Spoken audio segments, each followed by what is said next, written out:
பாடம் 1. சொல், செயல் மற்றும் வெளிப்படையான மறைவான நிலைகள் அனைத்திலும் எண்ணத்தை தூய்மையாக கலப்பற்றதாக வைத்திருத்தல். அல்லாஹ் கூறுகின்றான், அல்லாஹுவை மட்டுமே தூய்மையானவர்களாக அவர்கள் வணங்க வேண்டும். அவனுக்கே மார்க்கத்தில் நேர்மையானவர்களாக இருக்க வேண்டும். தொழுகையை அவர்கள் பேண வேண்டும்.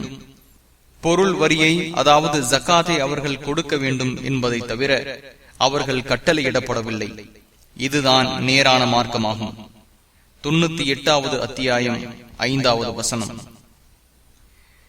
மற்றொரு இடத்தில் அல்லாஹ் கூறுகின்றான், குர்பானியின் இறைச்சியும் அதன் இரத்தமும் அல்லாஹுவை அடையாது, எனினும் உங்களிடம் உள்ள இறையச்சமே அவனை அடையும்.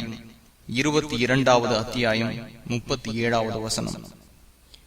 மற்றொரு இடத்தில் அல்லாஹ் கூறுகின்றான், நபியே, நீர் கூறுவீராக, உங்கள் உள்ளத்தில் உள்ளதை நீங்கள் மறைத்தாலும் அல்லது வெளிப்படுத்தினாலும் அல்லாஹ் அறிவான்.